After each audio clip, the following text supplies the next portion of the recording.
याद रखना ऐसी दुष्ट पत्नियों से हे माताओं बहनों तुम बिल्कुल गलतियां मत सीखना। ये सब जानवर की श्रेणी में है लोग। इतने बड़े अफसर को मार डाला उसने। एक और थी लेडीज, उसने अपने पति के 35 टुकड़े करके नीले ड्रम में भर दिया था। नीले ड्रम की भी बहुत मजाक उड़ाया लोगों ने। नीला ड्रम कुछ लोग लेकर बेचने जाते थे, फेसबुक में दिखता था, क्यों बेचने जा रहे? बोले नीला ड्रम, उसी में न पहुंच जाऊं। लेकिन ऐसा नहीं। समझदार स्त्री पति की पूजा करती है, पति का सम्मान करती, पति का आदर करती है। पति ही उसकी दौलत है, पति ही उसकी संपत्ति है, और पति ही उसकी जिंदगी की मुस्कान है, और पति ही पायल है, पति ही खनकती हुई चूड़ियां है। समझदार स्त्री अपने पति की जिंदगी बढ़ाने के लिए करवा चौथ का व्रत भी करती है। ये तो नालायक वेश्याएं हैं जो ऐसा गलत काम करती है। देवी बन करके जिंदगी जियो, देवी स्वरूपा बनो, और याद रखना पतियों को भी समझदार होना चाहिए। कितने पतियों ने भी अपनी पत्नियों को मार डाला, बहुत खतरा है।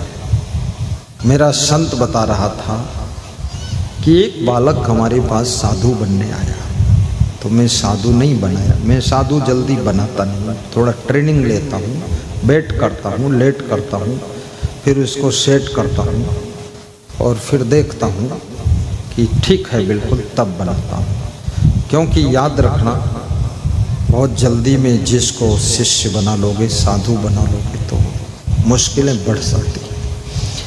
तो वो मैंने कहा तुम लौट जाओ, जाओ घर अपने, भक्ति करो।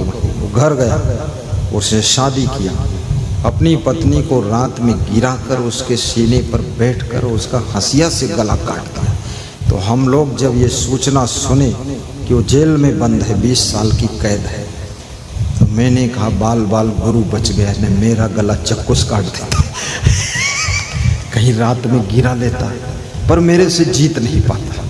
मैं थोड़ा ताकत भी रखता हूँ, और मैं कुंडी बंद कर लेता हूँ, किसी का अंदर सोने ही नहीं देता। दरवाजा बंद, चलो निकलो बाहर से, चक्कू हंसिया बाहर रखो, आलू काटो। सावधान। हालांकि हमारे शिष्य ऐसे नहीं, कोई ऐसा गड़बड़ किया, लेकिन परीक्षा लेना चाहिए। किसी स्त्री के साथ विवाह करना है, थोड़ा परख लो, पारिच कारणम परीक्षा ले लीजिए। किसी पुरुष के साथ विवाह करना है, थोड़ा परखो, जल्दबाजी मत करो। केवल चेहरा देखकर, रूप रंग देखकर, और ऐसे खीसे देखकर, और उसको हट्टा कट्टा देखकर, हट्टा कट्टा चुट्टा है आपने शादी कर लिया, ये नालायक, आलसी, दारूडिया, दारू पीने वाला, ड्रिंक करने वाला, 8-8 अंडे खाने वाला, एक बकरा स्वयं हजम करने वाला, ऐसे राक्षस के साथ विवाह कभी मत करना। विवाह करो तो तुम्हारा पति राम जैसा होना चाहिए, कृष्ण जैसा होना चाहिए। तुम्हारा पति बिल्कुल सात्विक विचारधारा का महान भक्त होना चाहिए। पति कितना थक करके आता है, काम करके आता, बिजनेस करके आता, नौकरी करके आता, पुलिस की सर्विस करके आता, मिलिट्री से छुट्टी लेकर लौटता है।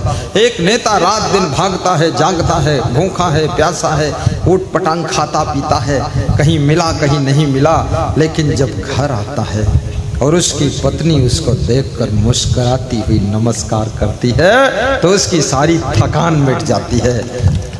और यदि पत्नी को देखा ऐसा मुंह फुलाकर बैठी है जैसे गुब्बारा, तो पति भी सोचता बम विस्फोट अब होगा कि कब होगा। इसलिए ये मुंह फुलाने की आदत भी छोड़िए। ये बड़े बड़े घरों में बीमारी है। अभी डीजीपी की हत्या उनकी पत्नी ने कर डाला, उसका नाम पल्लवी था। डीजीपी उस व्यक्ति का नाम है, ओम प्रकाश था।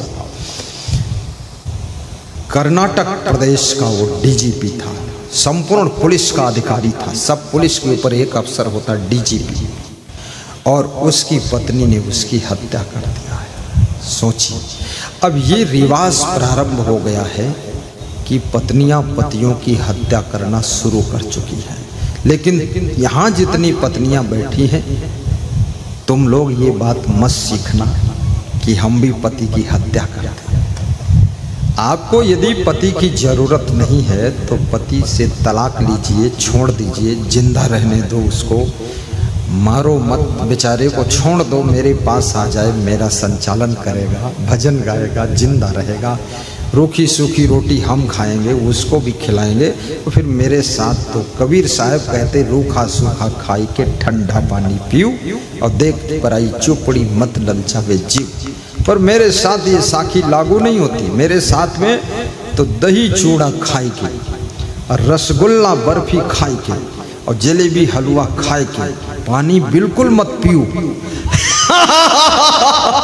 और खीर पूड़ी खाए के, पराठा और 4 सब्जी खाए के मुस्कुराता रहे जीव। पानी क्यों पियो? कोई कमी नहीं रूखा सूखा खाने की जरूरत है। तो कबीर साहब ने 600 साल पहले लिखा, उस समय होगा रूखा सूखा, पर आज की तारीख में रूखा सूखा खत्म हो गया है।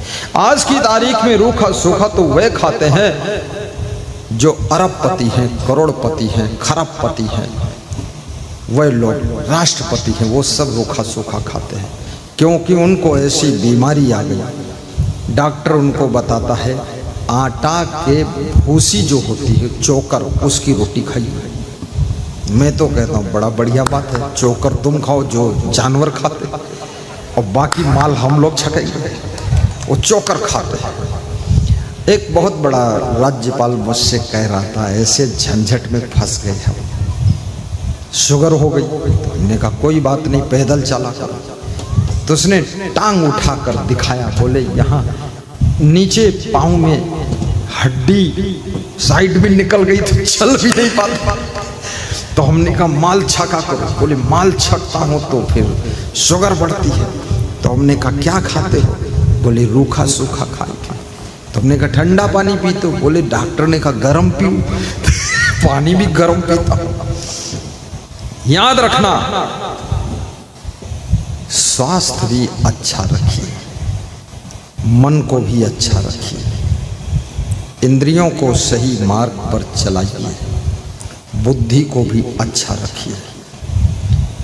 जब तुम्हारा मन किसी गलत रास्ते में लगता है तो तुम्हारी इंद्रियां भी तुम्हारे मन के पीछे पीछे चल देती है, और फिर याद रखना ये पूरा शरीर उसी में लग जाता है, पूरी जिंदगी उसी में खप जाती है।